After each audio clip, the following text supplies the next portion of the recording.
So today I'm here to talk to you about Elisa Lam and her disappearance and unfortunately her death and how that all links to the Cecil Hotel. Other people pronounce it Cecil, but I'm going to keep pronouncing it Cecil in this video. So everything that I've watched in terms of the Netflix documentary and people's opinions on it has referred to it as Cecil. So I'm just going with that, but you can say it however you want if you want to talk about it. The Cecil Hotel was built in 1927 and it had it had a lot of deaths and it was on Skid Row in America and it's a little bit near Santa Cruz. That was Elisa's next place to go, and she was a Canadian student herself and she travelled. She was classed as a tourist and she decided to stay at the Cecil Hotel, but the Cecil Hotel didn't have the best past. It had a lot of murders there, a lot more than any normal hotel. But because it was in quite a rough area, it's sort of to be expected. There was a lot of overdoses due to drug problems. There was lots of violence there. There were serial killers there, like Ramirez was there, stayed there many times and for a long period of time before he was found out to be a serial killer. And so it was like a hideout place for a lot of people. If you was at the Cecil Hotel and you were acting weird, it was not uncommon. There was a lot of people with a lot of issues and mental issues there, and people who just couldn't be helped, and they kept that reputation for quite a while, including when Elisa Lam went there. And this is the time that she was discovered. Her death and her disappearance was around February 2013. She was found on February 19th of 2013, and she was discovered, I think, 19 days after her classed as disappearance, and everybody was searching for her, and she was found then. The Cecil Hotel, on the Netflix documentary, we see the manager talking, and I'm going to give you a bit of backstory about Cecil Hotel and Elisa, and then I'll tell you what people think may have happened and the type of things you can go look at if you want to know more about it. But the Cecil Hotel, on the Netflix documentary, the manager spoke a lot on it, and I think she did feel quite deeply. I think she probably saw a lot of stuff there that she didn't really want to and was trying to make the best out of a bad situation. And I think a lot of people were quite harsh on the hotel, in my opinion.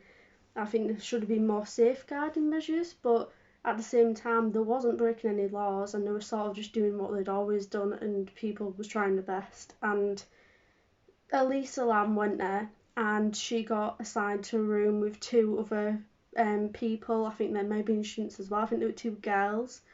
And I think she was with them about 2 weeks, and then they started reporting her acting funny and different to how she normally was.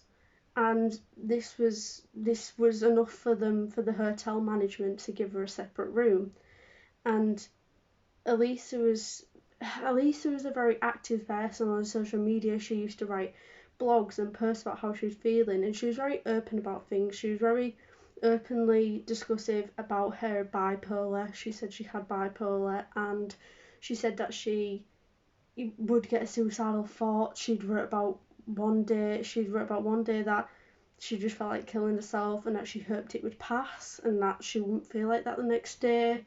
Sometimes her family would speak after to everybody about that. When she wasn't on a medication, she would see things and she'd be scared and she'd like act out scenarios, and she was on a lot of medication, and I think in that way I think her family maybe should have kept a closer eye on her. But this is no disrespect to her family. Like, she was clearly an intelligent girl who wanted to explore and have her own life, and I think they were very supportive to realise so fast that something was wrong and get on it straight away, because they were clearly in touch with her every day, and when she missed their phone call, that's when they realised something was wrong.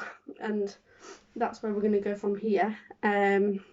Cecil Hotel, you can research it. They ended up building a separate middle section where they blocked off certain. The thing is about this is that they blocked off certain levels of floors. So like the Cecil Hotel, and what I find interesting about this and all hotels is that the Cecil Hotel had 15 floors, and the elevator footage you can find on YouTube, that is the last footage they have of Elisa before she disappeared, is on the 14th floor. But if you think about it, it goes from 12 to 14 because it's unlucky to have the floor listed as 13th. but that 14th floor would have technically been the 13th floor. So people who think it's supernatural based, that is an unlucky floor in itself, so it's a bit weird that all of this happened on that floor. But there is other explanations which I will get to. So Elisa was, she was a very open girl about everything. People grew very close to her because of all the stuff that she'd post, and to this day they all write stuff on her wall and in her memory, and like engage with the posts and pictures that she put on at the time and about her mental health. And people believe she saved many just by being so open, and people have such a connection to her that still to this day have different opinions on what really happened, and if people were covering up stuff or exaggerating certain facts, or there was something hidden, or footage was edited, and there's many different things. But ultimately what happened was Elisa Lam, if you go on YouTube and type in Elisa Lam elevator footage, there's a video that's I think it's about 2 minutes long on YouTube, but if you watch it, Elisa Lam gets into this elevator and she presses all of these buttons and she's panicky, and what you'd think if you didn't know what you were watching is it looks like somebody's after her and she's panicking, and it looks like she keeps poking her head out of the elevator and then hiding right against the elevator walls and then coming back out again and looking left to right, and she's stood out there and she looks like she's counting and throwing her arms about like she's talking to somebody, but there's nobody there. And the full time these elevator doors aren't shutting, which lots of people find really creepy, and they're not shutting at all. And it's like, it's a bit of a weird thing here because I've had an explanation for it based on other videos I've seen and what Netflix said, but the elevator door wasn't shutting, so I think if she wasn't on any drugs or hadn't forgotten to take her drugs, then she may have thought somebody was out there holding the elevator open, or there was some paranormal spirit there, or some uneasy feeling that was making her act this way. Like maybe she was genuinely seeing something that we can't on camera. But after that happened, she just went out the elevator, and then the elevator doors closed, and they opened again, closed, opened, closed, open, and then closed, and we never saw Lisa again. And when this happened, they released the footage to us, and people picked up straight away. They thought there was something wrong. They said that the minutes were too fast and somebody cut out a minute here and there. People also thought they saw a shoe for a couple of seconds that was not attached to Elise and was quickly clipped away, like somebody else could have been there, and it's been edited out so that we can't see the person that's hurt her that night. But there's a lot of people who've got contrasting evidence. There's a lot of people who have heard different things and put across a different point of view, and some things aren't necessarily right because I've heard what the documentary said myself and reports and all of that, and I think people have got a bit confused with it. But if you go to the Cecil Hotel, and because of this new strip that I was on about, they separated the different floors, and because Cecil Hotel was getting that many bad reviews and because of its history, they created a new like youth district down the middle, and separated the floors off, and this was a more like, with the leftover money, this was a more like refurbished version, and this started getting really good views and people started visiting again, and tourists, and it was a good place for like youth to go and feel safe again. But the only problem with this is that all of the elevators are connected, so if there were some residents that had been there years and they were quite dangerous people, if you were in the youth part and you needed to go somewhere, you'd have to take the same elevator as them, and if they stepped out the doors, that's it, because it all had the same elevator system, all of the floors, and there was no stopping that. That was the only linking part to the hotel, but nobody really questioned that. But to do the elevator in general, if you go to the Cecil Hotel, people have been in that exact elevator and have been in the elevator right near her door, and in the video, it's people have gathered, people think that she clicked the door hold button, and they think that this made the door hold 2 minutes because she was panicking, didn't know what she was doing. She clicked the door hold and then kept spamming all of the other buttons, which made the elevator just, it was already holding, and then it got all messed up because she was clicking everything all together. And this could be a theory, don't get me wrong, because like she maybe did press the door hold, she was panicky, and that's sort of, for some people, that's it, that's completely ruled out any paranormal element for them, and then they go the drug route, which I think is most plausible. I think that apparently they found drugs in their system, but then if they found drugs in the system, then that would explain like the talking and the out of character behaviour. But then that also happened when she didn't have drugs in her system. That happened when she wouldn't take a medication. So if she does have drugs in her system, then that isn't the same as like what her family said. Their family said she would only see things and act out when she didn't have her medication. So she didn't have anything in her body at all.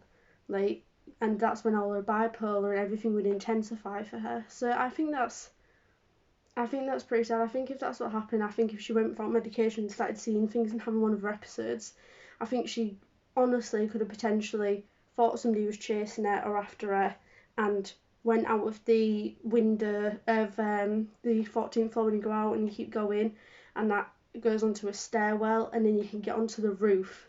And people had to go to the hotel about this, including the parents, which I completely understand, but they said, well, the windows have to remain open because it's classed as an exit point. If something happens and you need to get out, you need to be able to get onto the fire escapes. So I understand that, but I think more caution could be taken with the roofs. I think something should have been put around the roof so that people couldn't go up there and just jump off, or if a fight happened up there and somebody got pushed off. I don't think many safety precautions were taken at all when it came to the roof. And I think that the water tanks up there, which is what she was found floating in, unfortunately, on the 19th of February. The water tanks up there should have been like massively cordoned off, and the lid shouldn't have been able to open. They should have had like a key, like a master key, or they should have had something that completely locked them so that nobody apart from the people that worked there could access them at all. Because even excluding this Elisa Lam case, people could have gone up there and poisoned the water that people are drinking and people are bathing in. But they could have done anything. There could have been people in there all the time and criminals doing stuff on the roof and attempting to hurt everybody in the hotel having like an episode or something. And that's where it's a strange one, because people think if you were trying to kill yourself, which is another it's another thing that people think that she was trying to do. Why wouldn't you just like simply jump off a roof? Or why would you see a water tank and know it's that and use the climb up there 10 feet high and manage to lift this heavy latch, jump inside, and then her clothes were found in there as well. So she was found naked. So people thought she was raped maybe, and that somebody attacked her. Well, they did all of these investigations and looked into it. She hadn't been sexually assaulted, I don't think. And I don't think anybody was up there with her. And they ruled it as an accident. And many people think that she just got scared and she saw this water tank as a place to hide. And she climbed up and she got inside the water tank while the water was right at the peak of so she could still like swim. She would land in there, but she'd still be able to like grab the top and try and pull herself out if she could. But then you have to think about it the way that the water starts going down with people using the water to get baths and to drink. And if it went down enough while she was having this long episode, it would have gone down and down and down to the point where she couldn't reach the tank anymore. And this is when they think that she started taking her clothes off to try and lighten the load and fill herself up more to be able to float longer and try and give herself some hope to get out of there. And then that's when she, unfortunately, if she wasn't able to reach the top, she would have unfortunately died of exhaustion of trying to swim or just fell under and not being able to get her breath again and just died like that. And you can tell me what you think, but there was a heavy metal singer staying there around the same time, and just because of his appearance and like his songs about death and that, people blamed him for it, and it wasn't really fair. And till this day he's never got an apology for it, and just because of what people were labelling, they deemed him as like a killer just for being into heavy metal music, and he was nothing to do with that at that time. And people were giving him death threats and threatening him, and he had to talk about stuff all the time. And that's never been redeemed to this day. Like, they've never, people have never apologised to him, really. Like, the hotel manager even felt bad for him herself because she knew of him, that he'd stayed there a while, he stayed there many times. And I sort of feel bad for that guy. And you can see videos on that guy. He's done quite a few interviews with people, if people want to go check it out. But in terms of Elisa Lam, you can all tell me in the comments what you think, but I honestly think that she just either didn't take a medication, or because she felt so repressed and lonely there, and like she felt like she had no friends, like she said in all of her posts, that she maybe just got drunk or took something that night that because she wasn't used to it, just completely messed her up, and she climbed onto the roof to escape and somehow just managed in the water tank, whether she fell in or she opened the latch and went in there purposely because she could really thought that was the safer option, and whatever was like chasing her or what she was seeing was after her.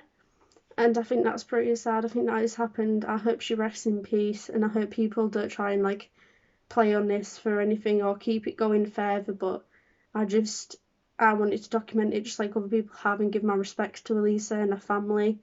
And I'm not going to be like other people and say it's paranormal based on that, because her family just, they need to know it was an accident or that it was because of her mental health, and that needs to be recognised so that something can be done and we can move forward with helping people like that, and staff be more on board and more safety measures, taken, because it's serious and it could happen to many people. And it's a very strange case with water tanks.